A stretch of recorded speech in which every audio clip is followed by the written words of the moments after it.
সম্মানিত হাজিরিন, আমি আপনাদের সামনে যে সূরাটি তেলাওয়াত করেছি এই সূরাটির নাম সূরাতুল বুরুজ।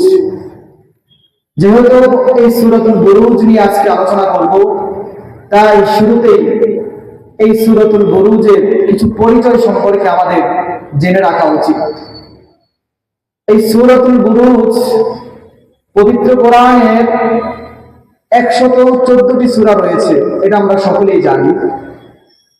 এই 114টি সূরার মধ্যে এই সূরাতুল বুরুজ 85তম সূরা। আর আমরা জানি পবিত্র কোরআনে 30টি পারা রয়েছে। এই 30 পারার মধ্যে এই সূরাতুল বুরুজটি 30তম পারায় অবস্থিত। আর পবিত্র কোরআনের প্রত্যেক সূরায় কম বেশি কিছু আয়াত রহিয়াছে। সেই হিসাবে এই সূরাতুল বুরুজের মধ্যে আয়াতের সংখ্যা 22টি। আর এই 22টি আয়াতের মধ্যে শব্দমালা রয়েছে, অর্থাৎ দুটি বর্ণ মিলে যে শব্দ গঠিত হয়, এই শব্দমালা রয়েছে 109টি। আর এই 109টি শব্দমালার মধ্যে 438টি বর্ণ রয়েছে, আরবি হরফ রয়েছে। এই তথ্যগুলো কেন বললাম? যে কোরআন একটি ঐশী গ্রন্থ। এই কোরআন তেলাওয়াত করলে যেমন সওয়াব রহিয়াছে, তেমনি ভাবে শ্রবণ করলে শুনলেও এর সওয়াব রহিয়াছে। কেননা হাদিসের মধ্যে এসেছে, قال النبي صلى الله عليه وسلم من قرأ كتابا حرفا من كتاب الله فله حسنة والحسنة بعشر أمثالها। আল্লাহ রাসূল সাল্লাল্লাহু আলাইহি ওয়াসাল্লাম বলেন, যে ব্যক্তি কোরআনের একটি হরফ পাঠ করবে তার জন্য একটি নেকি রয়েছে, আর একটি নেকি 10টি নেকির সমতুল্য হবে। আল্লাহ রাসূল বলেন, লা আকুলু আলিফ লাম মিম হারফুন ওয়ালাকিন আলিফুন হারফুন ওয়া লামুন হারফুন ওয়া মিমুন হারফুন। আল্লাহ রাসূল বলেছেন, আমি এটা বলি না আলিফ লাম মিম এই তিনটা বর্ণ মিলে একটা হরফ। আমি বলি যে আলিফুন হারফুন, লাম হারফুন ওয়া মিমুন হারফুন। আলিফ একটা হরফ, লাম একটা হরফ, মিম একটা হরফ। সেই হিসাবে আজকে সূরার মধ্যে বর্ণ রয়েছে 438টি। প্রতিটি বর্ণে 10টি করে নেকি রয়েছে। এটা পড়লে যেমন সওয়াব, শুনলেও তেমনই সওয়াব। সম্মানিত হাজিরিন, এই সূরার আরো পরিচয় হলো, আমরা জানি কোরআনের সূরাগুলো দুই ভাগে বিভক্ত। কিছু সূরা মাক্কি, কিছু সূরা মাদানী। যেই সূরাগুলো রাসূল সাল্লাল্লাহু আলাইহি সাল্লাম মক্কায় থাকতে অবতীর্ণ হয়েছে সেই সূরাগুলোকে মাক্কি সূরা বলে। আর রাসূল সাল্লাল্লাহু আলাইহি ওয়াসাল্লাম যখন মক্কা থেকে হিজরত করে মদিনায় চলে যায়, তখন মদিনায় থাকতে ওনার উপর যে সূরাগুলো নাযিল হয় সেই সূরাগুলোকে মাদানী সূরা বলা হয়। সেই হিসাবে এই সূরাতুল বুরুজটি মাক্কি সূরা। আর পবিত্র কোরআন আয়াত সূরা একসাথে একত্রে নাযিল হয় না। এই 6666টি আয়াত রহিয়াছে, 114টি সূরা আছে। এগুলো সব আল্লাহর হাবিব রাসূল সাল্লাল্লাহু আলাইহি ওয়াসাল্লামের উপর একত্রে একসাথে নাযিল হয় না, বরং সেটা পর্যায়ক্রমে বিভিন্ন প্রেক্ষিতে বিভিন্ন সমস্যার সমাধানে নাযিল হয়েছে। তাই এই সূরাতুল বুরুজ নাযিল হওয়ার একটা প্রেক্ষাপট আছে, একটা কারণ আছে, যেটাকে কোরআনের ভাষায় শানে নুজুল বলা হয়, অর্থাৎ সূরা বা আয়াত অবতীর্ণ হওয়ার কারণ। এই সূরাতুল বুরুজ নাযিল হওয়ার কারণ কি? ওয়া মুসলিমুন বাদ সূরাতুল বুরুজ নাযিল হওয়ার কারণ হলো, যখন মক্কায় ইসলামের আলো উদ্ভাসিত হতে লাগলো, যখন মক্কায় ইসলামের প্রচার প্রসার হতে লাগলো, দলে দলে মানুষ ইসলামের মধ্যে প্রবেশ করতে লাগলো, তখন মক্কার কাফের মুশরিক যারা ছিল তাদের মাথায় হাত পড়ে গেল, ইসলামের তো প্রচার প্রসার হয়ে যাচ্ছে। তখন তারা আমাদের নবী রাসূল সাল্লাল্লাহু আলাইহি ওয়াসাল্লাম যিনি ইসলামের দাওয়াত দিচ্ছিলেন তার উপর নির্যাতন করা শুরু করে দিল। এমন এমন নির্যাতন করা শুরু করে দিল যেটা সহ্যের বাহিরে। কখনো রাসূল সাল্লাল্লাহু আলাইহি ওয়াসাল্লামকে পাগল পাগল করে ডাকতো, কখনো রাসূল সাল্লাল্লাহু আলাইহি ওয়াসাল্লামের পিছনে দুষ্ট খারাপ বালকদেরকে নিয়ে দিত, যারা তার পিছন থেকে পাগল পাগল করে ডাকতো, পিছন থেকে তাকে বিভিন্ন ভাবে হাসি ঠাট্টা বিদ্রুপ করত। কখনো রাসূল সাল্লাল্লাহু আলাইহি ওয়াসাল্লামের হাঁটার পথে কাঁটা দিয়ে রাখতো, কখনো রাসূল সাল্লাল্লাহু আলাইহি ওয়াসাল্লাম সিজদায় গেলে তার পিঠের মধ্যে উটের গুড়ি দিয়ে রাখতো। এবার বিভিন্ন নির্যাতন করতেছিল ইসলামকে প্রসার বাধাবিঘ্ন করার জন্য। এভাবে যখন যারা ইসলাম ধর্ম গ্রহণ করেছে সেগুলোর মধ্যে যারা দুর্বল সাহাবী ছিল, গরিব সাহাবী ছিল, তাদেরকে নির্যাতন বেশি করা শুরু করে দিল। আমাদের সমাজে এমন হয়, যারা একটু দুর্বল শ্রেণী মানুষ যাদের শক্তি কম, তাদের উপর সকলেই জোর খাবে। তো কাফের মুশরিকরা এই দুর্বল শ্রেণীর লোক যারা ছিল, সাহাবী যারা ছিল, তাদের উপর অত্যাচার বাড়িয়ে দিত। তখন সেই সাহাবীরা রাসূলের কাছে গিয়ে আর জিজ্ঞেস করলেন, আল্লাহ রাসূল, এই অবস্থায় আমরা কি করব? আল্লাহ রাসূল বললেন, ধৈর্য ধরো, আল্লাহ তাআলা তোমাদের জন্য কিছু করবেন। সেই পরিপ্রেক্ষিতে সান্ত্বনা স্বরূপ এই সূরাতুল বুরুজ নাযিল হয়েছে। কেননা এই সূরাতুল বুরুজের মধ্যে এমন বিষয় আলোচনা করেছে যে বিষয়ের মধ্যে ফুটে উঠেছে যারা ঈমান আনে, যারা আল্লাহকে বিশ্বাস করে, কোরআন মানে, তাদের অত্যাচারের শিকার হতে হয়, তাদের নির্যাতনের শিকার হতে হয়। আর যারা অত্যাচার করে তাদেরকে আল্লাহ তাআলা শাস্তি দেন, অভিশাপ দেন, ধ্বংস করে দেন। এই সূরার মূল আলোচ্য বিষয় এটাই যে মুমিনদেরকে সান্ত্বনা দেন যে ঈমান আনার কারণে, আল্লাহকে বিশ্বাস করার কারণে অনেক সময় অনেক ঝড় ঝাপটা আসবে, অনেক সময় অনেক নির্যাতন আসবে, কিন্তু তুমি মনোবল হারায় না। আল্লাহ তাআলা অবশ্যই যারা নির্যাতন করে, যারা ইসলামের বিরুদ্ধে থাকে, তাদেরকে শাস্তি দিবেন। ঠিক তদ্রুপ এই সূরার মধ্যে এমন একটা বিষয় আলোচনা করেছেন, ঈমানদারদের কষ্ট দেওয়া হয়েছে, তারপর আল্লাহ তাআলা যারা কষ্ট দিয়েছে তাদেরকে ধ্বংস করে দিয়েছে। তো আল্লাহ তাআলা এই সূরার প্রথম আয়াতে বলতেছেন, ওয়াস-সামা'i যাতিল বুরুজ, শপথ বুরুজ বিশিষ্ট আসমানের। এখানে একটা বিষয় মনে রাখতে হবে, এই সূরার প্রথম 3টি আয়াতে আল্লাহ তাআলা 4টি বিষয়ে শপথ করেন, কসম খান। আল্লাহ তাআলা যিনি আমাদেরকে সৃষ্টি করেছেন, তারপর কোন বিষয়ে কসম খাওয়ার দরকার নেই। তিনি কোন বললে ফায়াকুন হয়ে যায়। তারপরে তিনি যে বিষয়ে শপথ করেন, বুঝতে হবে তার পরবর্তী বিষয়টা অনেক গুরুত্বপূর্ণ। সেই হিসাবে আল্লাহ তাআলা কোরআনে অগণিত জায়গায়, অসংখ্য জায়গায় যখন কোনো গুরুত্বপূর্ণ বিষয় মানুষদেরকে জানানোর ইচ্ছা করেছেন, তখন তিনি কসম করেছেন, কসম খেয়েছেন। তো আল্লাহ তাআলা এই প্রথম আয়াতে বলতেছেন বুরুজ বিশিষ্ট আসমানের শপথ। বুরুজ কি? বুরুজের শাব্দিক অর্থ সুদৃঢ় প্রাসাদ বা সুদৃঢ় দুর্গ, যেটার সমর্থনে পবিত্র কোরআনে আরেক জায়গায় আল্লাহ তাআলা বলেন, আইনামা তাকুনু ইউদরিকুমুল মাউত ওয়ালাউ কুনতুম ফি বুরুজিন মুশাইয়্যিদা। সূরাতুন নিসার মধ্যে আল্লাহ তাআলা বলেন, তোমরা যেখানেই থাকো, যেভাবেই থাকো না কেন, মৃত্যু তোমাদেরকে খুঁজে বেড়াবে, মৃত্যু তোমাদেরকে ধরবে। ওয়ালাউ কুনতুম ফি বুরুজিন মুশাইয়্যিদা, যদিও তোমরা দুর্গের ভিতরে থাকো, কোনো গর্তের ভিতরে থাকো না কেন, তারপরেও মৃত্যু তোমাদেরকে খুঁজবে। এই আয়াতে বুরুজ শব্দের অর্থ এসেছে দুর্গ। আবার বুরুজের শাব্দিক অর্থ আরেকটা আসে প্রকাশ করা।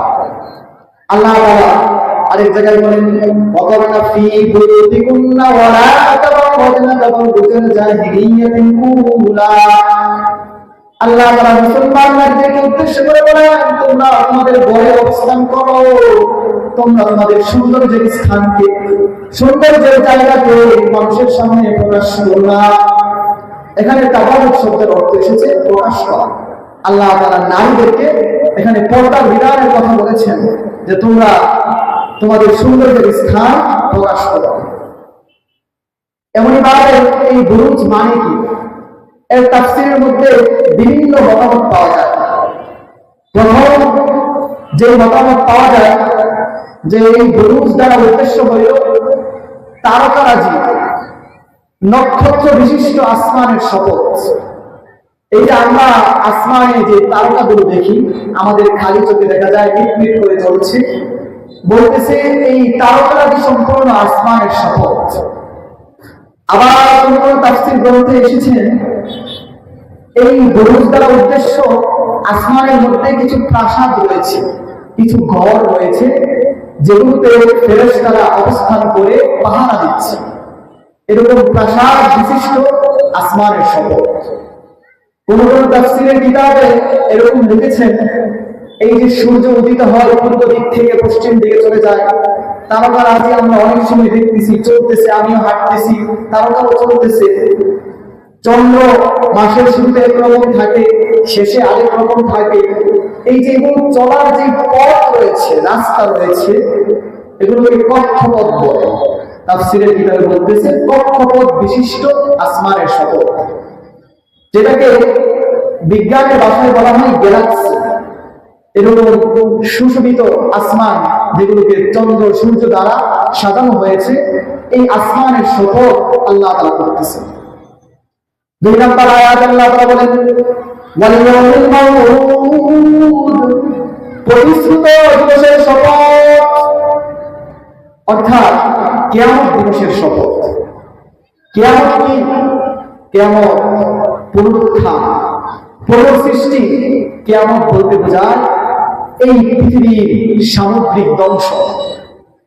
কিয়ামত যেদিন হাসর নাসর প্রতিষ্ঠিত হবে, যেদিন হিসাব নিকাশ প্রতিষ্ঠিত হবে, যেদিন মানুষের আমল নামাগুলো ওজন করা হবে, যেদিন জান্নাতের পুরস্কার দেওয়া হবে, যেদিন জাহান্নামের শাস্তিগুলো দেওয়া হবে, এই সব কিছুকে বলা হয় কিয়ামত। এই কিয়ামত বড় ভয়াবহ জিনিস, কিয়ামত বড় ভয়ঙ্কর জিনিস। এই কিয়ামতের ভয়াবহতা সম্পর্কে আল্লাহ তাআলা পবিত্র কোরআনে অগণিত জায়গায়, অসংখ্য জায়গায় ইরশাদ করেছেন। যেমন আল্লাহ তাআলা এই কিয়ামতের ভয়াবহতা সম্পর্কে সূরা ইব্রাহিমের 48 থেকে 51 আয়াতে বলেন ইয়াওমা তুদাক্কারুল আরদু ওয়াল আরদু ওয়াস সামাওয়াতু ওয়া বারযু লিল্লাহি ওয়াহিদিল কাহ্হার। কিয়ামতের দিন পৃথিবী পরিবর্তিত হয়ে অন্য পৃথিবী হয়ে যাবে, আসমান মণ্ডলীয়। আর মানুষ পরাক্রমশালী একক আল্লাহ তাআলার সামনে দাঁড়াবে। ওয়াতারাল মুজরিমিনা ইয়াওমাইযিন মুকাররামিনা ফিল আসফার, আর যারা অপরাধী তাদেরকে দেখবেন শৃঙ্খলিত অবস্থায়, তাদেরকে দেখবেন শিকল বাঁধা অবস্থায়। সারাবিলুহুম মিন কতিরান, তাদের গায়ে থাকবে আলকাতরার পোশাক। ওয়াতাকশা উজুহাহুম নার, আগুন তাদের চেহারাকে ঢেকে ফেলবে। লিতুজা কুল্লু নাফসিন মা কাসাবাত ওয়া হুম লা ইউজলামুন, কেননা সেই দিন আল্লাহ তাআলা প্রত্যেককে তাদের কৃতকর্মের প্রতিদান দিবেন। ইন্নাল্লাহা সারিউল হিসাব, আল্লাহ তাআলা হিসাব গ্রহণের বড়ই তত্ত্ব, অনেক দ্রুততার সাথে আল্লাহ তাআলা হিসাব গ্রহণ করে থাকে।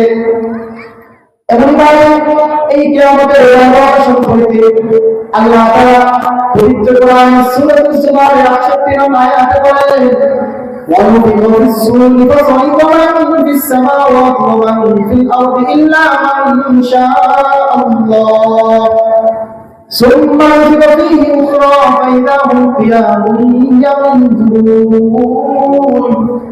এই কিয়ামতের দিন, যেদিন কিয়ামত সংঘটিত হবে, সেদিন ইসরাফিল আলাইহিস সালাম সিংহায় ফুৎকার দিবেন। ফুৎকার দেওয়ার সাথে সাথে আসমান এবং জমিন এগুলোর মধ্যে যা কিছু আছে সবকিছু মূর্ছিত হয়ে যাবে, সবকিছু ধ্বংস হয়ে যাবে এবং কোনো কিছুই পৃথিবীতে থাকবে না ইল্লা, তবে আল্লাহ যাকে চান, যাদেরকে চান তারা ব্যতীত। সুম্মা নফিখা ফীহি উখরা ফাইদা হুম কিয়ামুন ইয়ানজুরুন, অতঃপর আবার সিংহায় ফুৎকার দেওয়া হবে, তখন মানুষ আবার দণ্ডায়মান হয়ে যাবে, দাঁড়িয়ে সে এদিক সেদিক তাকাতে থাকবে। এই হবে কিয়ামতের অবস্থা। এই কিয়ামতের দিন কেমন ভয়ঙ্কর রূপ নিবে সেটা আল্লাহ তাআলা আরেক সূরায় বলতেছেন, সূরাতুল জিলজালের মধ্যে, ইযা জুলজিলাতিল আরদু জিলজালাহা ওয়া আখরাজাতিল আরদু আসফালাহা, যেদিন পৃথিবী আপন কম্পনে প্রকম্পিত হবে, ওয়াখরাজাতিল আরদু আসকালাহা, আর জমিন তার ভার বের করে দিবে, জমিন থেকে ভিতর থেকে যেগুলো আছে সেগুলো বের করে দিবে। ওয়াকালাল ইনসানু মা লাহা, আর মানুষ বলবে আরে জমিনের কি হয়েছে, তার কি হলো। বিআন্না ইয়াওমাইযিন তুহাদ্দিসু আখবারাহা বিআন্না রাব্বাকা আওহালাহা, কেননা সেদিন দুনিয়া তার বৃত্তান্ত, তার ঘটনা বর্ণনা করবে। বিআন্না রাব্বাকা আওহালাহা, কেননা আপনার রব তাকে নির্দেশ দিবেন।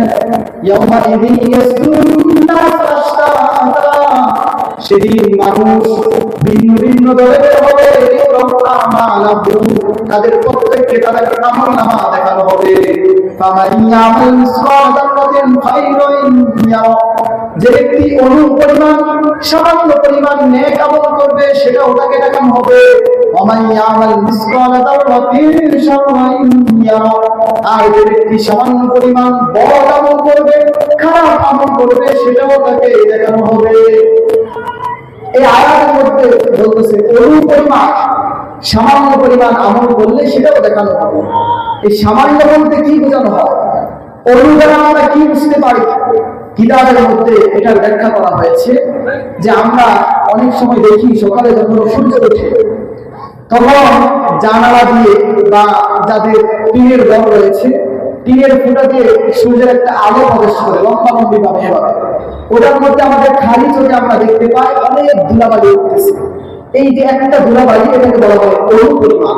এই অণু পরিমাণ নেক আমল যদি আমি করি সেটাও আল্লাহ তাআলা আমাকে দেখাইবেন, আমার আমল আমার সামনে পেশ করবে। আমার এই সামান্য পরিমাণ যদি আমি বড় আমল করি, খারাপ আমল করি, সেটাও আল্লাহ তাআলা কিয়ামতের দিন আমাকে দেখাবেন। কিয়ামতের অবস্থা এমন হবে মানুষ সবাই সবার থেকে পালাবে। আল্লাহ তাআলা সূরাতুল আবাসের মধ্যে বলতেছেন ইয়াওমা ইয়াফিরুল মার'উ মিন আখিহি ওয়া উম্মিহি ওয়া আবিহি ওয়া সাহিবাতিহি ওয়া বানিহি, কিয়ামতের দিন মানুষ তার বাড়ি থেকে পলায়ন করবে, তার মা থেকে পলায়ন করবে, তার পিতা থেকে পলায়ন করবে, তার স্ত্রী থেকে পলায়ন করবে, সকল থেকে সকলেই পলায়ন করবে। লিকুল্লি মুরিইন মিনহুম ইয়াওমাইযিন শা'নুন ইউগনি, সেদিন প্রত্যেকের অবস্থা এমন হবে যে এই অবস্থা তাদেরকে ব্যস্ত করে রাখবে। আপন কাউকে চিনবে না, পিতা ছেলেকে চিনবে না, ছেলে পিতাকে চিনবে না, কেউ কাউকে চিনবে না। উজুহুন ইয়াওমাইযিন মুসফিরা, সেদিন এমন অবস্থা হবে কারো চেহারা হবে উজ্জ্বল উৎফুল্ল, আর কারো চেহারা হয়ে যাবে কালিমাযুক্ত কালো। তার হাকুহার কাতারো, সেই কালিমা তাদের চেহারাকে ঢেকে ফেলবে। উলাইকা হুমুল কাফারাতুল ফাজর, তারাই হলো কাফের, তারাই হলো পাপাচার। কিয়ামতের দিনই বোঝা যাবে কে আমার আপন। আজ দুনিয়াতে আমি আমার সন্তানদের জন্য, স্ত্রীদের জন্য, মা বাবার জন্য, বাবা মা ছেলেদের জন্য যান প্রাণ দিয়ে করতেছি, কিন্তু যদি কাল কিয়ামত কালে আমাদের অবস্থা ভয়াবহ হয়ে যায়, আমরা ঈমান না আনি, তখন কেউ কাউকে চিনবে না, সকল থেকে পালন করবে। এই জন্যই আল্লাহ তাআলা সূরাতুল বাকারার 48 নং আয়াতে বলেন ওয়াত্তাকু ইয়াওমান লা তাজজি নাফসুন আন নাফসিন শাইআন ওয়া লা ইউকবালু মিনহা শাফাআতুন ওয়া লা ইউখাযু মিনহা আদলুন ওয়া লা হুম ইউনসারুন। আল্লাহ তাআলা মুমিনদেরকে উদ্দেশ্য করে বলতেছে তোমরা সেই দিনকে ভয় করো যেই দিন কেউ কারো উপকার আসবে না, যেই দিন কারো সুপারিশ গ্রহণ করা হবে না, যেই দিন কারো থেকে কোনো বিনিময় গ্রহণ করা হবে না, ওয়ালা হুম ইউনসারুন, যেই দিন কাউকে সাহায্য করা হবে না। আমরা পৃথিবীতে কখনো কোনো সমস্যায় পড়লে একজনের থেকে সুপারিশ গ্রহণ করি অথবা বিনিময় দিয়ে সেই সমস্যা সমাধান করার চেষ্টা করি, কিন্তু যখন কিয়ামত সংঘটিত হয়ে যাবে সেই দিন কোনো সুপারিশও কাজে হবে না, কোনো বিনিময়ও কাজে আসবে না। তখন শুধু দরকার হবে আমাদের নেক আমল, বড় আমলগুলো আমাদের কোনো কাজে আসবে না, দুনিয়ার কোনো রাজা বাদশার সুপারিশ আমাদের কাজে আসবে না। আল্লাহ তাআলা সূরাতুদ দুখানের 41 নং আয়াতে বলেন ইয়াওমা লা ইউগনি মাওলানা আন মাওলান শাইআন ওয়া লা হুম ইউনসারুন। কিয়ামতের দিন এমন হবে কোনো বন্ধু বন্ধুকে চিনবে না, একজন আরেকজনকে সাহায্য করতে পারবে না। ওয়া মুসলিম বন্ধুগণ, আজ তুমি বন্ধুর পিছনে পড়ে বন্ধুর মন রক্ষা করার জন্য নামাজে আছে না, মসজিদে আসো না, বন্ধুর সাথে তুমি সময় নষ্ট করে ঘন্টার পর ঘন্টা সময় নষ্ট করে দাও, তোমার ভবিষ্যৎ নষ্ট করে দাও, তোমার প্রতিভাকে নষ্ট করে দাও বন্ধুর মন রক্ষা করার জন্য, কিন্তু কাল কিয়ামত কালে বন্ধু তোমার কোন কাজে আসবে না। আরো বিশেষভাবে বলতে চাই আমার মুসলিম যুবক বন্ধুগণ, তুমি তোমার বান্ধবীর পিছনে পড়ে তোমার মহামূল্যবান সময় নষ্ট করে দাও, তোমার প্রতিভা নষ্ট করে দাও, তোমার সম্ভাবনা নষ্ট করে দাও। যে সময়টা তুমি তোমার পড়ালেখায় ফোকাস করো, সেই সময়টা যদি তোমার পড়ালেখায় মনোযোগী হও, সেই সময়টা তোমার ভবিষ্যতে কাজে লাগবে। কিন্তু যদি এভাবে তোমার বান্ধবীর পিছনে তুমি সময় নষ্ট করতে থাকো, কাল কিয়ামত কালে কোনো কাজে আসবে না। এই জন্যই কিয়ামত বড় ভয়ঙ্কর জিনিস, যেই ভয়ঙ্কর ব্যাপারে আল্লাহ রাসূল হাদিসের মধ্যে বলেছেন যে কিয়ামতের অবস্থা এমন হবে, বুখারী শরীফের হাদিস, ইয়াকবিজুল্লাহুল আরদ ওয়া ইয়াকবিস সামাউ বিয়ামিনিহি, আল্লাহ তাআলা কিয়ামতের দিন আসমানকে হাতের মুঠোয় নেবেন এবং জমিনকে তিনি ডান হাতের মুঠোয় নিয়ে পেঁচিয়ে ফেলবেন এবং বলবেন আইনাল মালাকুত, বাদশারা কোথায়? আনাল মালিক, আমি এখন বাদশা। এই পৃথিবীতে এত বাদশা, এত প্রধানমন্ত্রী যারা আছে, সকলে কিয়ামতের দিন সাধারণ মানুষের মতো হয়ে যাবে। তখন আল্লাহ তাআলা জমিন আসমানকে হাতের মুঠোয় নিয়ে বলবেন আনাল মালিক, আমি বাদশা, আইনাল মালিক, এখন দুনিয়ার বাদশারা কোথায়? এই জন্য এই কিয়ামতের ব্যাপারে, এই কিয়ামতের এত ভয়াবহ জিনিস, এই কিয়ামতের শপথ করে আল্লাহ তাআলা বলতেছেন সূরাতুল বুরুজের 2 নম্বর আয়াতে, পবিত্র দিবসের শপথ। এমন ভাবে আল্লাহ তাআলা এই সূরা 3 নম্বর আয়াতে বলেন ওয়াশাহিদুন ওয়া মাশহুদ, শাহিদ এবং মাশহুদের শপথ, অর্থাৎ সাক্ষী এবং সাক্ষ্যের শপথ। সাক্ষী যে সাক্ষী দেয়, আর সাক্ষ্য মানে যার ব্যাপারে সাক্ষ্য দেওয়া হয়। এর অর্থ ব্যাপারে বিভিন্ন তাফসীরের কিতাবে বিভিন্ন ব্যাখ্যা এসেছে। একটা ব্যাখ্যা হাদিস থেকে এসেছে, তিরমিজি শরীফের হাদিস 3339 হাদিস। সেখানে বলা হয়েছে শাহিদ আইয়ামুল জুমআ, মাশহুদ ইয়াউমুল আরাফা। শাহিদ দ্বারা উদ্দেশ্য জুমার দিন, আজকে যে দিন। মাশহুদ দ্বারা উদ্দেশ্য ইয়াউমুল আরাফা, আরাফার দিন। আরেক ব্যাখ্যা এসেছে শাহিদ দ্বারা উদ্দেশ্য হযরত মুহাম্মদ সাল্লাল্লাহু আলাইহি ওয়াসাল্লাম, আর মাশহুদ দ্বারা উদ্দেশ্য তার উম্মতগণ, কারণ রাসূল সাল্লাল্লাহু আলাইহি ওয়াসাল্লাম তার উম্মতের ব্যাপারে সাক্ষী দিবেন, আর তার উম্মতগণ অন্যান্য জাতির ব্যাপারে সাক্ষ্য দিবেন।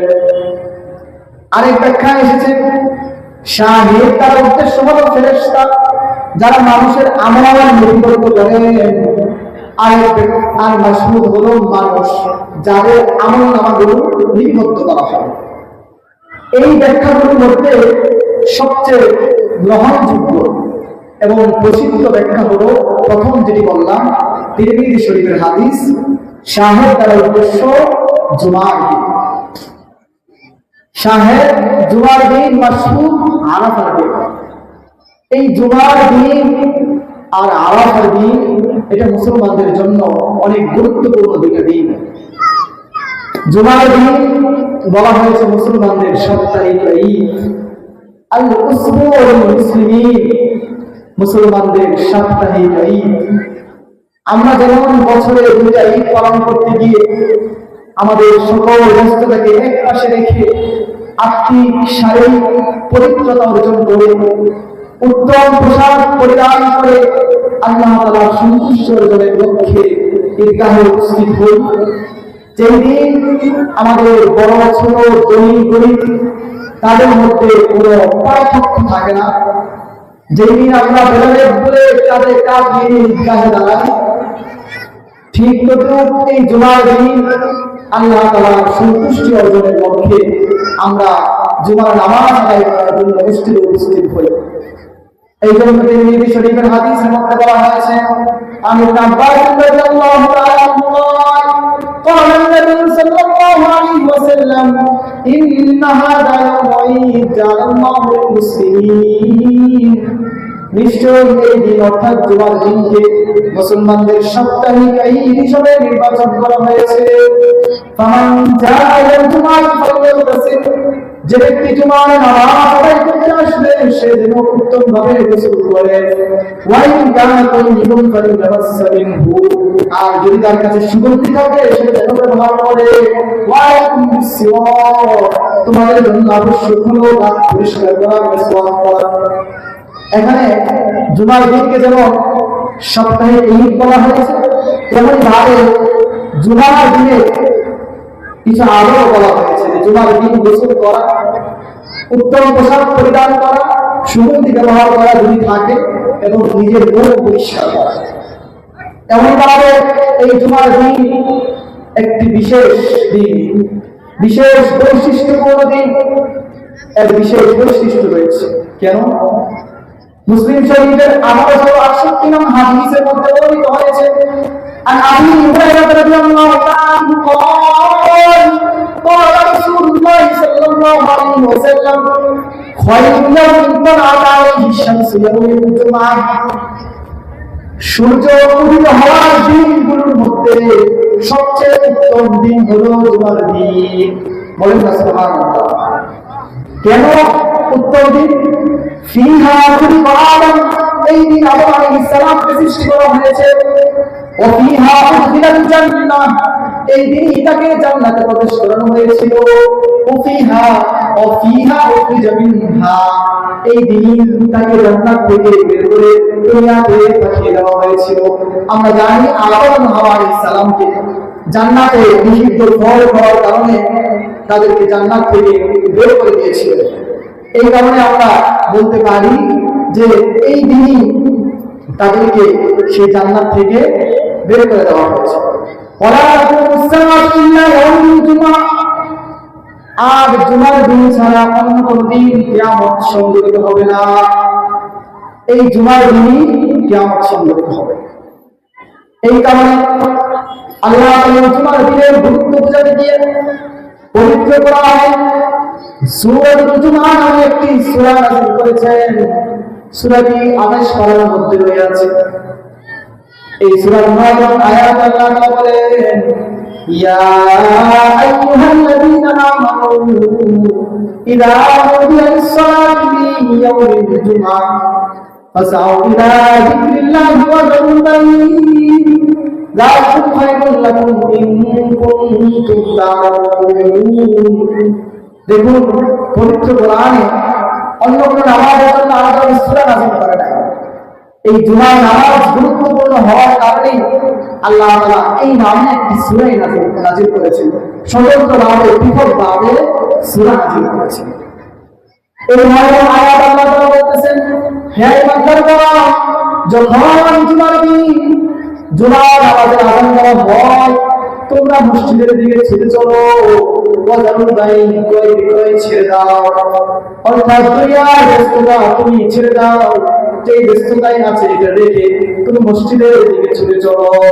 যালিকুম খায়রুল লাকুম, এটাই তোমাদের জন্য উত্তম, ইন কুনতুম তা'লামুন, যদি তোমরা বুঝো, যদি তোমরা জানো। কিন্তু আমাদের অবস্থা কি? আমরা জুমার দিন আগে তো জানি না, যখন ইমাম সাহেব খুতবা শেষ করবেন তখন কি আমরা মসজিদে শরীক করি। অথচ এই জুমার দিনের বিশাল ফজিলত রয়েছে। যে ব্যক্তি জুমার দিন সওয়াবে যাবে তার জন্য বিশাল পদের পরিমাণ সওয়াব রয়েছে।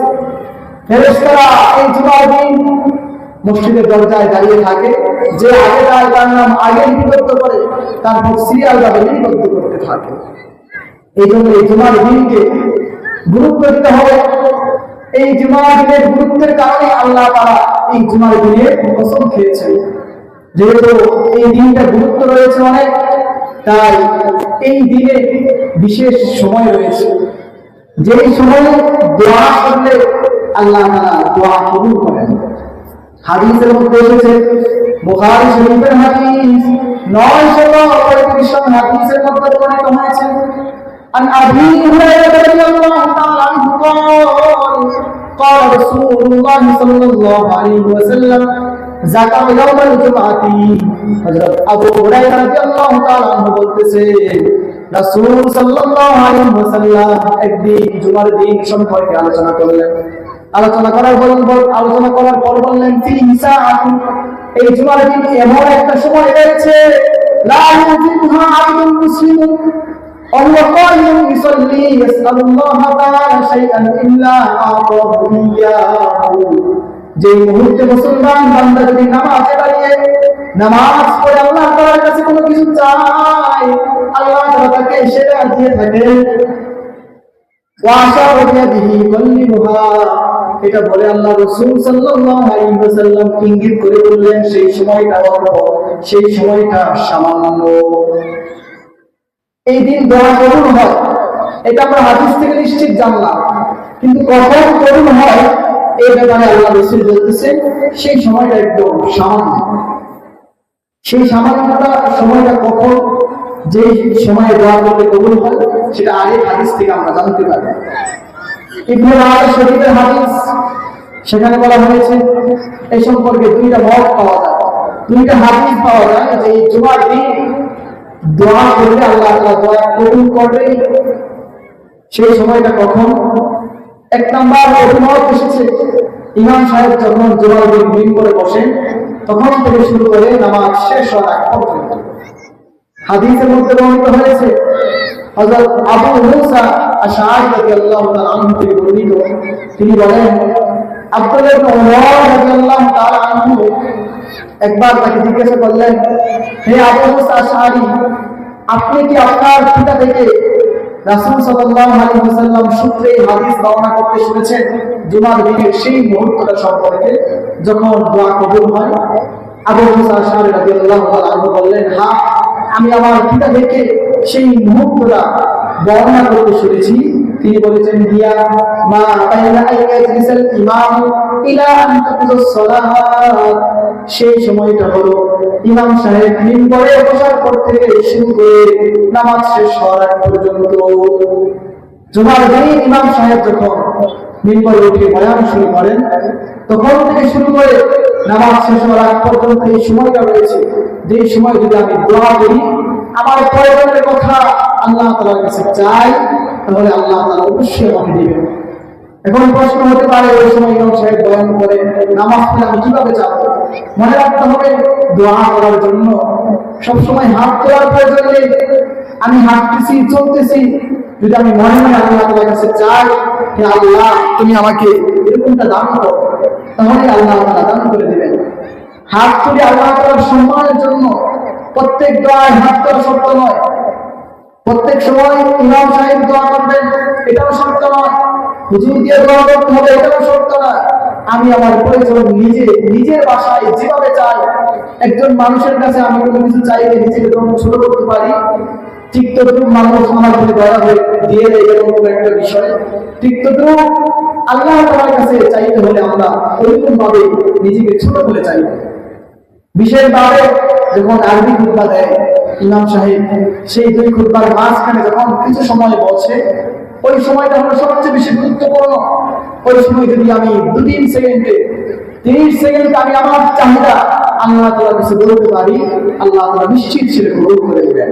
আল্লাহ তাআলার উপরে বিশ্বাস রেখে আমি যদি আল্লাহ তাআলার কাছে চাই, তাহলে আল্লাহ তাআলা সেটা অবশ্যই কবুল করবেন। এটা গেল একটা অভিমত। আর দ্বিতীয় অভিমত হলো জুমার দিন আসরের পর থেকে নিয়ে মাগরিবের পূর্ব মুহূর্ত পর্যন্ত। আল্লাহ রাসূল হাদিসের মধ্যে বলতেছেন এই জুমার দিন যে দোয়া কবুল হয় সেটা কোন সময় হবে? তিনি বলেন ফাতামিসুহা বাদাল আসরি, তোমরা সেই সময়কে তালাশ করো আসরের পর। জুমার দিন আসরের পর বিশেষ একটা মুহূর্ত রয়েছে। এই জন্য ফুকাহে কেরাম, বিভিন্ন বুজুর্গানে কেরাম বলেন জুমার দিনের আসরের পর থেকে নিয়ে মাগরিবের পর্যন্ত যে সময়টা রয়েছে এটা অনেক গুরুত্বপূর্ণ।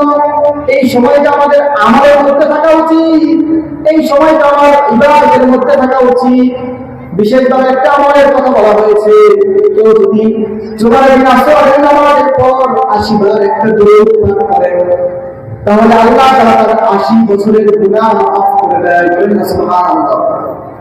সেই ছোট্ট একটা দুরূদ, আল্লাহুম্মা সাল্লি আলা সাইয়্যিদিনা মুহাম্মাদিন নাবিয়্যিল উম্মি ওয়া আলা আলিহি ওয়া সাল্লিম তাসলিমা। আমরা যদি এই দুরূদ পাঠ না করতে পারি, আমরা শুধু এতটুকু বলি সাল্লাল্লাহু আলাইহি ওয়াসাল্লাম, এটা আমরা সবাই জানি না, সবাই আমার সাথে বলি সাল্লাল্লাহু আলাইহি ওয়াসাল্লাম। এই দুরূদ আমরা জুমার দিন আসলে সবচেয়ে বেশি বেশি পাঠ করব। মা আমাদেরকে বিশেষ করে বলবো, হয়তো আপনারা বলতে পারেন প্রথম পরিমত বলা হয়েছে ইমাম সাহেব যখন মিম্বরে বসবেন, আমরা তো মসজিদে এখন যাই না, এখন মসজিদে যাওয়া নিরাপদ না।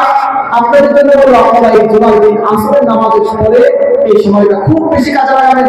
আপনাদের এই সময় কোনো ব্যস্ততা থাকে না, কোনো কাজ থাকে না, অবশ্যই বেশি বেশি এই দুরূদ পাঠ করবেন। যত বেশি পাঠ করবেন আল্লাহ রাসূল তত বেশি খুশি হয়ে যাবেন, আল্লাহ তাআলা তত খুশি হয়ে যাবেন যে আমার বান্দা আমার রাসূলের উপর দুরূদ পাঠ করতেছে। তাহলে শাহের ব্যাখ্যায় জানলাম জুমার দিন একটা গুরুত্বপূর্ণ দিন, আর মাসরুদ দ্বারা উদ্দেশ্য আরাফার দিন। আরাফার দিন কি সেটা আমরা জানি। আরাফার দিন হলো হজের একটা দিন, 9 জিলহজ। হজের 3টা যে ফরজ রয়েছে তার মধ্যে একটা হলো আরাফায় অবস্থান করা, ইহরাম বাঁধা, তাওয়াফ করা, এই আরাফার ময়দানে অবস্থান করা। এই দিন যারা হজ করতে যায় তারা তো আল্লাহ তাআলার কাছে যায়, আল্লাহ তাআলার কাছে উপস্থিত হয়। এই জন্যই এই শব্দের ব্যাখ্যা করা হয়েছে, অর্থ করা হয়েছে যার নিকট উপস্থিত হয়। এই দিন যারা হজ করেন তারা তো এই বিশেষ আমল করেনি, আর যারা হজ করে না দেশে থাকে তাদের জন্য বিশেষ একটা আমল রয়েছে। সেই বিশেষ আমল কি? মুসলমান বন্ধুগণ, আল্লাহ রাসূল সাল্লাল্লাহু আলাইহি ওয়াসাল্লাম হাদিসে বলতে বলেন, সিয়াম ইয়াউম আরাফা ইন্নী আহতাসিবু আলা আল্লাহি আইয়ুকাফিরু সানাতাল্লাতী ক্বাবলাহু ওয়া বা'দাহু। আল্লাহ রাসূল বলেন, আরাফার দিনের রোজা কুরবানি ঈদের 10 জিলহজের আগের দিন, 9 জিলহজের রোজা। এই ব্যাপারে আমি আশাবাদী যে আল্লাহ তাআলা যে ব্যক্তি এই 9 জিলহজ আরাফার দিন রোজা রাখবে তার পূর্বের এবং পরের 1 বছরের সগীরা গুনাহগুলো মাফ করে দিবেন। বলে সুবহানাল্লাহ। একদিনের রোজা রাখার দ্বারা আমাদের যে সগীরা গুনাহগুলো রয়েছে সেগুলো আল্লাহ তাআলা মাফ করে দিবেন। সগীরা গুনাহ বলতে ছোট গুনাহ, যেটা অনিচ্ছাকৃতভাবে অনেক সময় হয়ে যায়, যেটা আমি করতে চাই না, এই গুনাহ আল্লাহ তাআলা মাফ করে দিবেন। তবে সত্য হইল এই গুনাহ যদি আমি লাগাতার করতে থাকি, ইচ্ছাকৃতভাবে অবহেলা করতেই থাকি, তাহলে কিন্তু আল্লাহ তাআলা মাফ করবেন। আর গভীর গুনাহগুলো রয়েছে, বড় গুনাহ, সেগুলো যেমন নামাজ ছেড়ে দেওয়া, নামাজ অস্বীকার করা, বিভিন্ন আরো যে বড় গুনাহগুলো রয়েছে এগুলো তাওবা ছাড়া আল্লাহ তাআলা মাফ করেন না। এগুলোর জন্য অবশ্যই তাওবা করতে হবে। আর এই ছোট গুনাহ এগুলোকে আল্লাহ তাআলা নেক আমল দ্বারা, ভালো আমল দ্বারা এমনি ক্ষমা করে দেন। এই জন্য এই বিশেষ রোজা, একটি রোজার দ্বারা যদি আমার 1 বছর আগে এবং 1 বছর পরের গুনাহগুলো মাফ হয়ে যায়, তাহলে এর থেকে বড় সুযোগ, বড় অফার আমি আর কি পেতে পারি? এই জন্য এই গুরুত্বপূর্ণ দুটা দিনের শপথ করে আল্লাহ তাআলা এই সূরার মূল বিষয় বর্ণনা করতেছে। এখানে 4টি বিষয়ের শপথ খাওয়ার পর বুরুজ বিশিষ্ট আসমানের শপথ, কিয়ামতের শপথ, শাহিদ এবং মাশহুদ যে উপস্থিত হয়, যার কাছে উপস্থিত হয়, এই 4টা বিষয়ের শপথ খাওয়ার পর আল্লাহ বলতেছেন, কুতিলা আসহাবুল উখদুদ আন্নার যাতিল ওয়াকুদ। অভিশপ্ত হয়েছে গর্তওয়ালা, অর্থাৎ অধিক অগ্নিসংযোগকারীরা, ইদহুম আলাইহা কুউদ। যখন তারা সেখানে উপবিষ্ট ছিল, বসা ছিল,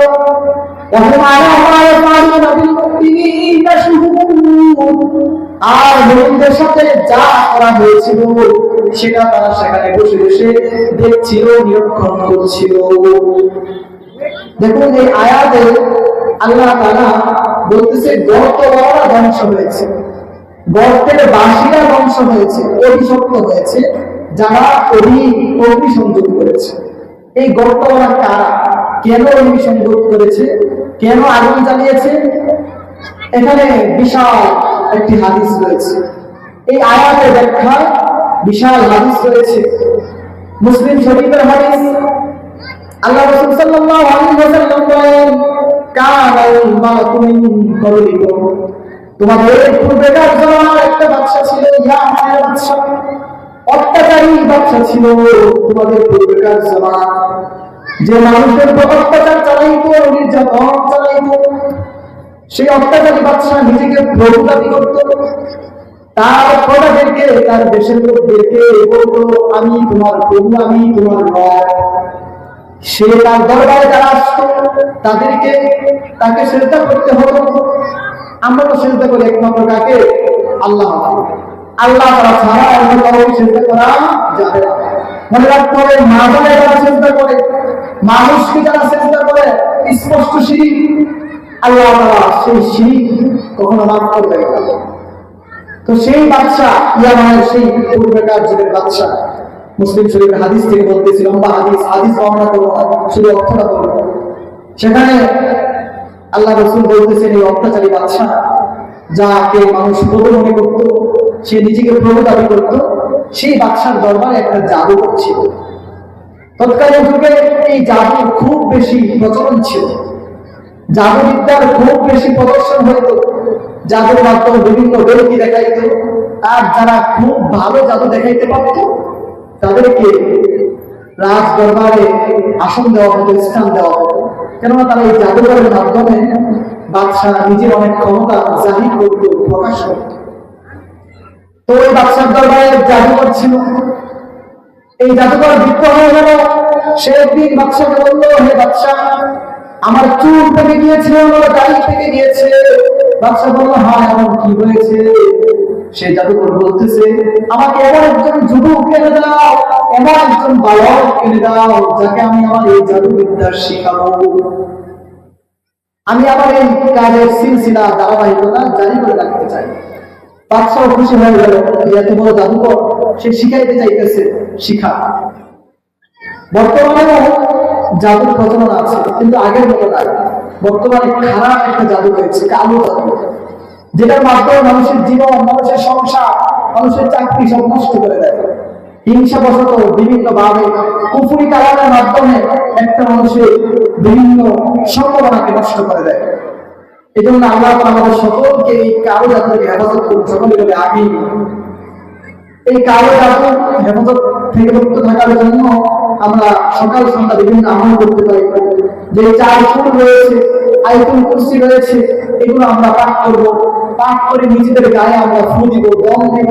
নিজেদের সন্তানদেরকে আয়াতুল কুরসি করে আউযু বিকালিমাতিল্লাহি তাম্মাতিন মিন কুল্লি শাইতানিন হাম্মাতিন ওয়া মিন কুল্লি আইনিন লাম্মাতিন, এই দোয়াগুলো রয়েছে, এগুলো পাঠ করে আমরা নিজেরা ফু দিব, আমাদের ছোট ছোট সন্তানদেরকে ফু দিব। কারণ নজর শক্ত, আল্লাহ রাসূল হাদিসে বলেন, নজর শক্ত। এই জন্য এই নজর থেকে আল্লাহ তাআলা আমাদেরকে হেফাজত করবে। তো আমি যেটা বলতেছিলাম, যে সেই জাদুকর যখন বলল একটা যুবক আমাকে এনে দেয়, তখন বাদশাহ তার অনুচরদেরকে দেশে পাঠায় দিল, একটা যুবক, বুদ্ধিমান যুবক, মেধাবী যুবক নিয়ে আসলো। তো একটা যুবক নিয়ে আসলো, যুবককে সেই জাদুকর জাদুবিদ্যা শিখাইতে লাগলো।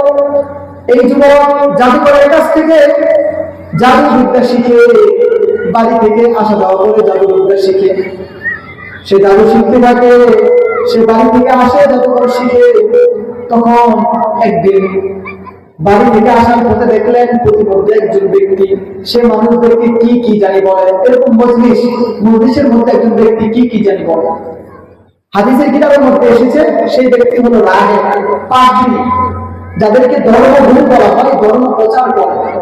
এমনই মজলিস একজন আলেম মনে করে। তাফসীরের কিতাবের মধ্যে এসেছে, সেই ব্যক্তি ছিল ঈসা আলাইহিস সালামের ধর্মের অনুসারী, আল্লাহ তাআলাকে মানত, আল্লাহ তাআলাকে বিশ্বাস করত। তো সেই ব্যক্তি মানুষদেরকে ঈমানের দাওয়াত দিত, আল্লাহ তাআলা এক, সেই দাওয়াত দিত। সেই বালক যে জাদু শিখত জাদুকরের কাছে, সে একদিন ওই মজলিসে গিয়ে বসল। বসার পর সেই পাত্রীর কথা তার ভালো লেগে গেল। তখন এই মজলিসে কয়েকদিন বসে। এই মজলিসে বসার কারণে সে জাদুকরের কাছে জাদু শিখতে যায়, এতে দেরি হয়ে যায়। এতে জাদুকর তাকে জরবাহু প্রহার করে। হাদিসে এই শব্দ জরবাহু তাকে প্রহার করে। কেন তোমার দেরি হলো? মা হাবাসাকা, কোন জিনিস তোমাকে দেরি করেছে, কোন জিনিস তোমাকে এখানে আসতে বাধা দিয়েছে। আবার যখন সেই যুবক বাড়িতে যায়, বাড়ির লোক তাকে, বাড়ির অভিভাবক তাকে প্রহার করে, কোন জিনিস তোমাকে দেরি করেছে বাড়িতে আসতে। এই অবস্থা দেখে সেই যুবক সেই পাত্রীর কাছে, যে মানুষকে ইমানের দাওয়াত দেয়, ইমানের দাওয়াত দেয়, তাকে গিয়ে বললো, আমি তো সমস্যায় পড়ে গেছি, আপনার কথা ভালো লাগে, আপনার মজলিসে বসলে আমার ভালো লাগে, কিন্তু আমার তো সমস্যা হয়ে গেছে, আপনার মজলিসে বসার কারণে আমাকে জাদুকর প্রহার করে, আমার বাড়ির লোকও প্রহার করে। তখন সেই পাত্রী তাকে একটি কৌশল শিখাই দিল, বলল, তুমি যেহেতু ঈমান আনতে চাও, আল্লাহ তাআলাকে বিশ্বাস করতে চাও, তবে তুমি একটা কৌশল অবলম্বন করো। তুমি যখন জাদুকরের কাছে যাবে, জাদুকর যদি জিজ্ঞাসা করে কেন তোমার দেরি হয়েছে, তখন তুমি বলবে আমি পরিবারের কাছে ছিলাম, এই জন্য দেরি হয়েছে। আবার যখন পরিবারের কাছে যাবে, পরিবার যদি জিজ্ঞাসা করে কেন তোমার দেরি হয়েছে আসতে, তুমি বলবে আমি জাদুকরের কাছে জাদু শিখতে দেরি হয়ে গেছে। এই কৌশল তাকে শিখাই দিলেন। ঈমান শিখার জন্য, আল্লাহ তাআলাকে বোঝার জন্য, চেনার জন্য এই কৌশল অবলম্বন করা অপরাধের কিছু নয়। এবারে বলতেছিল, যুবক জাদুকরের কাছে যায়, পাদ্রীর কাছে যায়। একদিন সে বাড়ি থেকে যখন পাদ্রীর কাছে যাবে, ইতিমধ্যে দেখলেন কিছু মানুষের জটলা, কিছু মানুষ বসে আছে, একটা রাস্তার মোড়ে কিছু মানুষ দাঁড়িয়ে আছে। মানুষ রাস্তা পার হবে, কিন্তু রাস্তা পার হতে পারতেছে না। সেই যুবক সেখানে গিয়ে দেখলেন রাস্তার মাঝখানে একটা প্রাণী বসে আছে। মুসলিম শরীফের হাদিসের মধ্যে বিশাল প্রাণীর কথা বলা হয়েছে। এই প্রাণীটা কি, এটার ব্যাখ্যায় বিভিন্ন তাফসীরের কিতাবের মধ্যে এসেছে। এক কিতাবে এসেছে বড় একটি বাঘ, হিংস্র বাঘ। আরেক কিতাবের মধ্যে এসেছে হিংস্র সিংহ ছিল। আরেক কিতাবের মধ্যে ছিল আজদাহা। আরেক কিতাবের মধ্যে এসেছে বড় একটি সাপ। এটার কারণে মানুষ রাস্তা পার হতে পারতেছে না। তখন সেই যুবকের মনে, সেই বালকের মনে যে জাদু শিখতেছে, সে বলতেছে আজকে একটা পরীক্ষা হবে। জাদু করে আমাকে এক রবের কথা বলে, পাদ্রীও এক রবের কথা বলে, এক আল্লাহ তাআলার কথা বলে। আজকে আমি দেখব কোন রব সত্য, পাদ্রীর রব সত্য নাকি জাদুকরের রব সত্য। পরীক্ষা হয়ে যাবে। হাদিসের কিতাবের মধ্যে এসেছে হাজার যুবককে একটি ছোট্ট পাথর নিল, ছোট্ট কঙ্কর নিল, নিয়ে বিসমিল্লাহ রাব্বিল রাহিম, অর্থাৎ বিসমিল্লাহ বলে, আল্লাহ তাআলার নাম বলে, সেই পাদ্রীর রব যার উপর ঈমান আনার কথা বলা হয়েছে তার নাম নিয়ে সেই প্রাণীকে লক্ষ্য করে একটা কঙ্কর নিক্ষেপ করলো। সাথে সাথে সেই প্রাণীটি মারা গেল। তখন তার ঈমান আরো বেড়ে গেল, নিশ্চয়ই পাদ্রীর রব সত্য, তার নাম নিয়ে আমি যখন নিক্ষেপ করেছি প্রাণীটি মারা গেছে, আর মানুষের যাওয়ার রাস্তা পরিষ্কার হয়ে গেছে, ক্লিয়ার হয়ে গেছে। তখন সে নিজেকে আরো বড় কিছু আবিষ্কার করলো। যখন এই ঘটনা পুরো দেশে ছড়ায় গেছে, মানুষ এই যুবককে, এই বালককে বড় কিছু মনে করতে লাগলো। হাদিসের শব্দ আল আ'মা আল আবসার, যারা চোখে দেখে না এমন রোগী, কুষ্ঠ রোগী, তারা তার কাছে এসে বললো তুমি আমার রোগ ভালো করে দাও।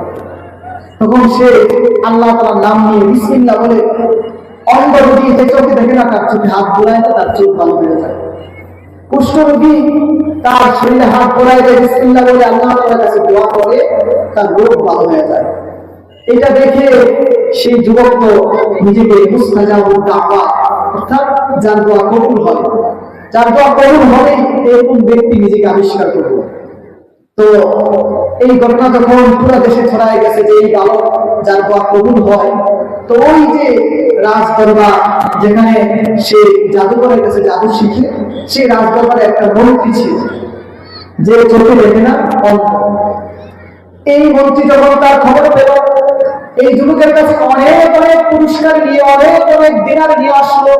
এসে বললো, হে যুবক, এই যে এখানে পুটলি দেখতেছো, এখানে দিনার দেখতেছো, সব তোমার জন্য, তুমি শুধু আমার চোখ ভালো করে দাও। যুবক বললো, আমি তো চোখ ভালো করি না, চোখ ভালো করেন আমার রব। তোমার চোখ যদি ভালো করতে হয়, তোমাকে ঈমান আনতে হবে, আল্লাহকে বিশ্বাস করতে হবে, আল্লাহ তাআলা এক, এটা মানতে হবে। সেই মন্ত্রী বললো, ঈমান আনতেই হবে? হ্যাঁ, ঈমান আনতেই হবে। তুমি যদি পরিপূর্ণ ভাবে খাঁটিভাবে ঈমান আনো, তাহলে আমি দোয়া করতে পারি, হয়তো আল্লাহ তোমার চোখ ভালো করে দেবে। তখন সেই যুবক যখন সেই অন্ধমন্ত্রী ঈমান আনলো, আল্লাহ তাআলাকে বিশ্বাস করলো, তখন তার জন্য দোয়া করলো। আল্লাহ তাআলা তার দোয়া কবুল করলেন আর সেই মন্ত্রীর চোখ ভালো করে দিলেন। বলেন সুবহানাল্লাহ। তো মন্ত্রী যখন পরের দিন সেই রাজ দরবারে গেল, রাজসভা যখন অনুষ্ঠিত হইল, বাদশাহ তার আসন গ্রহণ করলো, দেখলো এই অন্ধ মন্ত্রী তার চোখে দেখতেছে। বাদশাহ তো অবাক, কি ব্যাপার, তোমার চোখ কিভাবে ভালো হয়ে গেল? তখন অন্ধ মন্ত্রী বলতেছে, আমার চোখ আমার রব ভালো করে দিয়েছে। বাদশাহ তো এটা শুনে খুশি হয়ে গেছে, আরে আমার তোমার রব তো আমি, কারণ আমি পূর্বেই বলেছি এই বাদশাহ নিজেকে রবি দাবি করে। তো এই বাদশাহ তো খুশি হয়ে গেছে, আরে আমি তোমার চোখ ভালো করেছি, যাক ভালো, এটা তুমি দেশে ছড়াই দিবা। কিন্তু সেই অন্ধমন্ত্রী বললো, না আপনি আমার রব নয়, আপনি আমার চোখ ভালো করেন নাই, আমার চোখ ভালো করেছেন আমার রব, যিনি আমার আপনার আমাদের সকলের রব আল্লাহ। কি বলেন, আমার আমাদের সকলের রব কে? আল্লাহ, তিনি আমার চোখ ভালো করেছেন। এটা শুনে তো বাদশাহ রাগান্বিত হয়ে গেলেন, কি ব্যাপার, তুমি আমার মন্ত্রী হয়ে আমার রাজ দরবারের একজন সদস্য হয়ে এবার কি শুরু করে দিলাম? সেই মন্ত্রীকে আটকাইল, প্রহার করা শুরু করলো, নির্যাতন করা শুরু করে দিল। তখন বললো, কি হয়েছে, তুমি কই থেকে এটা পাইছো? অনেক নির্যাতনের পর সে ওই যুবকের কথা বলে দিল। মন্ত্রী বলতেছে, আপনার দরবারের জাদুকরের কাছে যে যুবক জাদু শিখতে আসে সে আমার চোখ ভালো করে দিয়েছে। আর ওই যে যুবক সে যখন মুস্তাজাব দাওয়া হয়ে গেছিল, তখন সেই রাহেব, সেই পাত্রী যার কাছ থেকে সে ঈমান এনেছে, তাকে বলেছিল, তুমি কিন্তু অনেক পরীক্ষার সম্মুখীন হবে, তুমি সাবধানে থেকো, কিন্তু আমার নাম কখনো হইল না। তো ওই যুবককে বাদশা ডাকলো, ডাকার পর বললো, কি ব্যাপার, তুমি তো দেখা যায় অনেক ভালো জাদু শিখছো, জাদুর মাধ্যমে মানুষের চোখ ভালো করে দাও, এতে আমার অনেক কাজ হবে।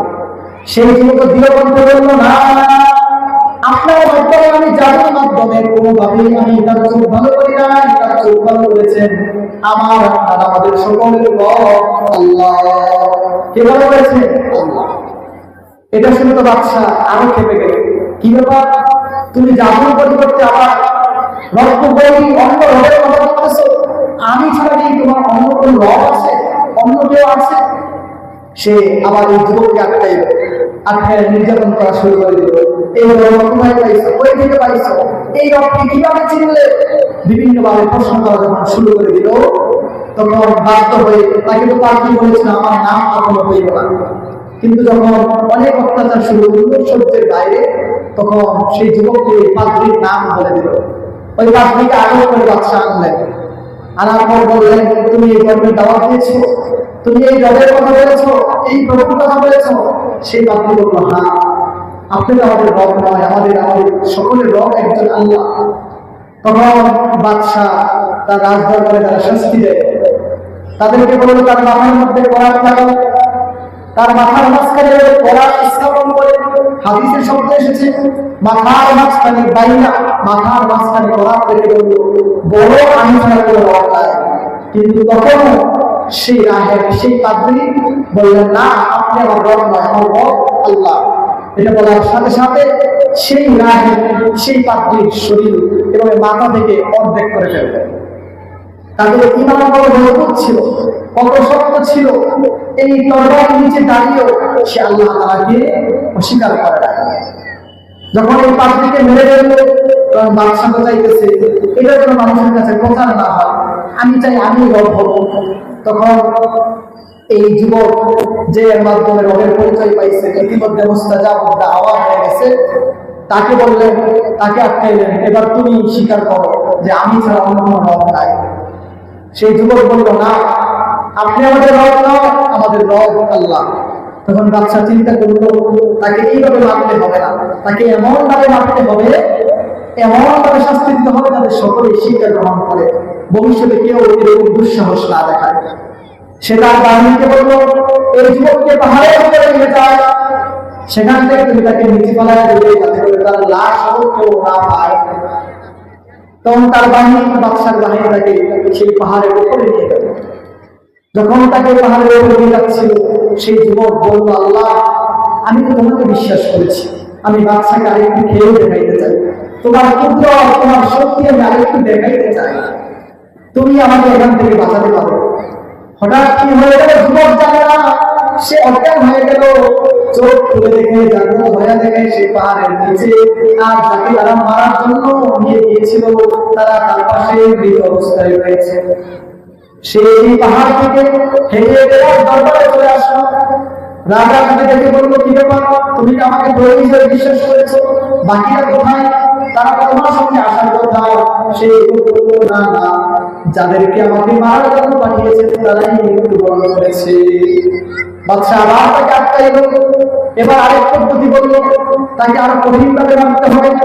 তার বাহিনীকে বললো, তোমরা দুইটা জাহাজ নাও বা দুইটা বোট নাও, আমরা যেটাকে নৌকা বলি বা স্পিড বোট বলি, দুইটা জাহাজ নিয়ে এই বালককে একটা জাহাজের মধ্যে রাখবে, আর তোমরা একটা জাহাজে উঠবে। সমুদ্রের মাঝখানে গিয়ে সেই জাহাজকে ডুবিয়ে আগুন জ্বালায় দেবে, ফুটো করে আগুন জ্বালায়। তখন এই যুবককে ধরে আবার নিয়ে গেল জাহাজ সমুদ্রের মাঝখানে। তখন যুবক আবার আল্লাহ তাআলার কাছে দোয়া করলো, আল্লাহ, আমি বাদশাকে আরেকটু খেয়ে দেখতে চাই, তোমার পুত্র, তোমার শক্তি দেখাইতে চাই। আল্লাহ তাআলা তার দোয়া কবুল করলেন। হঠাৎ করে ঘূর্ণিঝড় শুরু হয়ে গেল। যুবক কিছুই জানে না, যুবক অজ্ঞান হয়ে গেল। হঠাৎ ঘুম থেকে জেগে থেকে সে নদীর পাড়ে, সমুদ্রের পাড়ে শুয়ে আছে। সেই ঘুম থেকে উঠে আবার রাস্তা দরবারে চলে আসলো। বাদশা আবার যখন সে দেখলো একা একা আসছে, তার বাহিনী নাই, বাদশা তো অবাক হয়ে গেল, কি হলো? তখন সেই যুবক বাদশাকে বলল, বাদশা, আপনি কি আমাকে মারতে চান? আসলেই মারতে চান? বাদশা বলল, হ্যাঁ, আমি মাইরা তোমাকে মেরে এই পথ, তোমার ওই রথের কথা চিরতরে বন্ধ করতে চাই। তখন যুবক বলল, আমাকে যদি মারতেই চান, একটা শর্ত আছে। কি শর্ত? আপনার সব প্রজাদেরকে, আপনার রাজ্যের সব লোককে একটা মাঠে জড়ো করবেন, সেখানে একটা স্টেজ তৈরি করবেন, সেই স্টেজের মধ্যে আমাকে দাঁড়িয়ে তীর নিক্ষেপ করবেন। তবে আমি একটা মন্ত্র শিখাই দিব, সেই মন্ত্র সবাইকে শোনায়া বলতে হবে। বাদশা রাজি হয়ে গেল, বলছে জোরে বলতে হবে, আস্তে বললে হবে না। একটা দিন নির্ধারণ করে এরকম একটা জায়গা তৈরি করা হলো, যুবককে সেই স্টেজের মধ্যে দাঁড়া করানো হলো। যুবক বলল, আমি এখন যেটা শিখাই দিব সেটা সবাইকে শোনায় আপনি বলবেন। আপনি বলবেন, বিসমিল্লাহির গোলাম, এই গোলামের রবের নামে আমি নিক্ষেপ করতেছি, এই যুবকের আল্লাহর নামে আমি তীর নিক্ষেপ করতেছি। বিসমিল্লাহির গোলাম, বিসমিল্লাহ বলে আল্লাহ তাআলার নাম করে আপনি তীর নিক্ষেপ করবেন, তবে আমার মৃত্যু হবে। তখন বাদশা একবার মনে মনে বলতেছে, যুবক বলতেছে, আরো জোরে বলে, আরো জোরে বলে, সবাইকে শোনায়।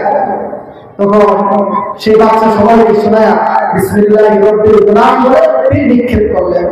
তীর গিয়ে সেই যুবকের, সেই বালকের কানের এদিকে ঢুকে এদিকে বের হয়ে গেল। সাথে সাথে সেই যুবককে মৃত্যু হয়ে গেল। এই অবস্থা দেখে এই যে তার রাজ্যের যে প্রজারা রয়েছে সকলেই তো, কি ব্যাপার, বাদশা তাকে এত চেষ্টা করলো মারার জন্য, মারতে পারে নাই। আর এই যুবক যেই মন্ত্র শিখাই দিছে, যেই কথা শিখাই দিছে, এটা বলার দ্বারা সে তাকে মৃত্যু মারতে পারলো। নিশ্চয়ই এই রবের, এই যে যুবক রয়েছে তার রব সত্য। এটা দেখার পর হাজার হাজার মানুষ একসাথে ঈমান আনলো।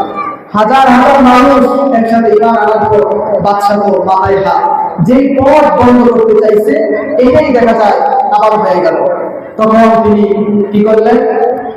গর্ত তৈরি করলেন, বিশাল গর্ত তৈরি করলেন, সকলকে আটক করে অনেক বড় পরীক্ষা গর্ত গ্রহণ করলেন। গর্তের মধ্যে আগুন জ্বালাইলেন। গর্তের মধ্যে আগুন জ্বালানোর পর সকলকে বললেন, যারা যারা আমাকে রব মানে না তাদেরকে আগুনের মধ্যে নিক্ষেপ করা হবে। যারা যারা এই রবকে মানে নাই তাদের সকলকে ধরে ধরে এই আগুনের মধ্যে নিক্ষেপ করা হয়েছে। সর্বশেষ একজন মহিলা ছিল, তার কোলে দুধের বাচ্চা ছিল। সেই মহিলা একবার আগুনের দিকে তাকায়, আরেকবার দুধের বাচ্চার দিকে তাকায়। সে লাভ দিবে না কি করবে? হঠাৎ করে আল্লাহ তাআলা সেই দুধের বাচ্চার জবান খুলে দিলেন। সেই দুধের বাচ্চা বলতেছে, হে মা, তুমি কি চিন্তা করতেছো? তুমি আগুনে জাপ দাও, আগুন জাপ দেওয়ার সাথে সাথেই আমরা জান্নাতের বাসিন্দা হয়ে যাবো। বলেন সুবহানাল্লাহ। শুধুমাত্র ঈমান আনার কারণে আমরা জান্নাতের বাসিন্দা হয়ে যাবো। যখন সেই মহিলাও আগুনে জাপ দিল, সাথে সাথে তার মৃত্যু হয়ে গেল। আল্লাহ তাআলা এই ঘটনার পরিপ্রেক্ষিতে বলতেছে কুতিলা আসহাবুল উখদুদ, ধ্বংস করা হয়েছে এই গর্তওয়ালাদেরকে। এই যে বাদশা গর্ত করে ইমানদারকে, যারা ইমান এনেছে তাদেরকে মৃত্যু দিয়েছে, তাদেরকে মৃত্যুদণ্ড দিয়েছে, তাদেরকে ধ্বংস করা হয়েছে। তাদেরকে কেন এই শাস্তি দিয়েছেন আল্লাহ তাআলা পরবর্তী আয়াতে বলেন, ওয়া মা নাকুলু মিনহুম ইল্লা আইয়ুমিনু বিল্লাহিল আজিজিল হামিদ।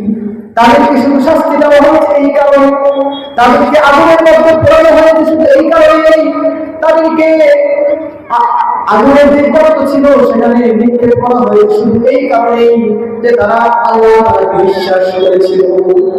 এই সান্ত্বনায় সেই সূরার শুরুতে আমি বলেছিলাম যে আল্লাহ রাসূলকে আল্লাহ তাআলা এই সূরা নাযিল করে মুমিনদেরকে সান্ত্বনা দিয়েছে যে ঈমান আনার কারণে তোমাদেরকে মক্কার কাফের মুশরিকরা কষ্ট দিতেছে, তুমি টেনশন করো না, তুমি কষ্ট পাও না, আল্লাহ তাআলা তাদেরকে শাস্তি দিবেন, কাফের মুশরিকদের শাস্তি দিবেন। এই ঘটনাকে ইঙ্গিত করে আল্লাহ তাআলা সেই মুমিনদেরকে কি দিয়েছেন? সান্ত্বনা দিয়েছেন। এখান থেকে আমাদের শিক্ষা হলো যে ঈমান আনার কারণে, ইসলাম মানার কারণে অনেক সময় আমরা কটু কথা স্বীকার হতে পারি, অনেক সময় আমাদের উপর জবরদস্তি আসতে পারে, অনেক নির্যাতন আসতে পারে, সেটার শিকার আমরা হতে পারি। তখন আমাদের পিছপা হওয়া যাবে না, আল্লাহ তাআলার উপর থেকে বিশ্বাস হারানো যাবে না। তখন আমাদেরকে আল্লাহ তাআলার কি করতে হবে? বিশ্বাস করতে হবে। এই ঘটনা থেকে আমাদের মূল শিক্ষা হলো এটাই যে আল্লাহ তাআলার উপর আমাদের ঈমানকে তাজা করতে হবে। এখনো দেখা যায় বিশ্বের বিভিন্ন জায়গায়, ফিলিস্তিনের কথা যদি বলি, সুদানের কথা যদি বলি, বিভিন্ন জায়গায় মুসলমানদেরকে শুধুমাত্র মুসলমান হওয়ার কারণে, ঈমান আনার কারণে বিভিন্নভাবে নির্যাতন করা হচ্ছে, বিভিন্নভাবে তাদেরকে নিঃশেষ করে দেওয়ার জন্য চেষ্টা করতেছে। একসময় হয়তো আমাদের বাংলাদেশেও আসবে, বাংলাদেশেও একটা সময় ছিল শুধুমাত্র হক কথা বলার কারণে, কোরআনের কথা বলার কারণে, ঈমানের কথা বলার কারণে মানুষকে বছরের পর বছর কারাবরণ হতে হচ্ছে। এমন অনেক দৃষ্টান্ত আমাদের দেশেই রয়েছে। অর্থাৎ ঈমান আনলে আমাদেরকে কষ্ট ভোগ করতেই হবে, এর আমাদেরকে মানতেই হবে। ইসলামের সূচনা লগ্ন থেকে যখন ইসলাম প্রচার প্রসার শুরু হয়েছে তখন থেকেই মানুষ এই কষ্টের শিকার হয়েছে, তখন থেকেই ইসলাম মানার কারণে বিভিন্ন নির্যাতনের শিকার হয়েছে। আমাদেরকে এটা মেনেই নিতে হবে যে ইসলামের মধ্যে রয়েছে কাঁটাযুক্ত পথ। ইসলাম কাঁটাযুক্ত পথ ছাড়া নয়, ইসলাম মানতে হলে আমাকে কষ্ট স্বীকার করতে হবে। আল্লাহ তাআলা এই সূরার পরবর্তী আয়াতে বলেন, আল্লাযী লাহু সামাওয়াতু ওয়াল আরদ ওয়াল্লাহু আলা কুল্লি শাইইন শাহীদ। যে আসমান জমিনের মালিক একমাত্র তিনি, তিনি সবকিছু দেখেন। আল্লাহু আলা কুল্লি শাইইন শাহীদ, তিনি সবকিছু দেখেন, সবকিছু জানেন। ইন্নাল্লাযীনা ফাতানুল মুমিনিনা ওয়াল মুমিনাত সুম্মা লাম ইয়াতুবু ফালাহুম আযাবু জাহান্নাম ওয়া লাহুম আযাবুল হারিক। আর যারা মুসলমান নারীদেরকে, মুসলমান পুরুষদেরকে, মুসলমান নারীদেরকে কষ্ট দেয়, নির্যাতন করে, ফাতানুল মুমিনিন মুসলমান হওয়ার কারণে কষ্ট দেয়, এবং সুম্মা লাম ইয়াতুবু না করে ফালাহুম আযাবু জাহান্নাম ওয়া লাহুম আযাবুল হারিক, তাদের জন্য রয়েছে জাহান্নামের শাস্তি, আগুনের শাস্তি। ইন্না বা'সা রাব্বিকা লাশাদীদ, নিশ্চয়ই আপনার রবের পরীক্ষা বড় কঠিন। ইন্নাহু হুয়াল মুহয়িয়ুল আলীম, তিনি মানুষকে প্রথম সৃষ্টি করেছেন, আবার সৃষ্টি করবেন। তিনি ক্ষমাশীল দয়াময়, যুল আরশিল মাজিদ, তিনি আরশের মাজিদ, আরশের মালিক। আল্লাহ তাআলা যা ইচ্ছা তাই করতে পারেন। আল্লাহ তাআলা হাদিসুল জুরুর, আপনার কাছে কি আল্লাহ তাআলা নবীকে উদ্দেশ্য করে বলতেছে, আপনার কাছে কি সেই কাহিনীর বর্ণনা পৌঁছে দিই। ফিরআউন এবং সেই কাহিনী কারা? ফিরআউন এবং সমুদ্রের ঘটনা কি আপনার কাছে পৌঁছে নাই? বালিল্লাযীনা কাফারু ফি তাকযীব, তা সত্ত্বেও তারা মিথ্যা প্রতিপন্ন করেছে। অর্থাৎ ঈমান আনার কারণে, কাফের হওয়ার কারণে তাদেরকে বিভিন্ন শাস্তি দেওয়া হবে, এটা জানা সত্ত্বেও তারা ইসলাম গ্রহণ করে নাই, ঈমান আনে নাই। আল্লাহু ওয়ারাহিম মুবিন, এই কাফেরদেরকে আল্লাহ তাআলা পিছন থেকে চেষ্টা করে দেখতেছেন, তো অবশ্যই তাদেরকে শাস্তি দিবেন। আল্লাহু ওয়ারাহিম মুবিন বাল হুয়া কুরআনুম মাজিদ, এটা স্পষ্ট কোরআনের মধ্যে রয়েছে। কাফেররা কোরআনকে মানে না, কোরআনকে বিশ্বাস করে না। অর্থাৎ এই সূরা যখন নাযিল হয়েছিল তখন কাফেররা মুসলমানদেরকে নির্যাতনের মাত্রা আরো বাড়িয়ে দিয়েছিল। এই বাড়ানোটা পারে আল্লাহ তাআলা বলেন এটা কোরআনের মধ্যে স্পষ্ট আছে, কোরআন তারা না মানে তারপরেও এটা বাস্তবায়ন হবে। বাল হুয়া কুরআনুম মাজিদ ফি লাওহিন মাহফুজ, এই কোরআন লাওহে মাহফুজের মধ্যে সংরক্ষিত আছে। এই সূরার মূল কথা হলো এটাই যে আমাদেরকে ঈমান আনার কারণে বিভিন্ন কষ্টের সম্মুখীন হতে পারে, এই জন্য আমাদের ঈমানকে পাকাপোক্ত করতে হবে, ঈমানকে তরতাজা করতে হবে।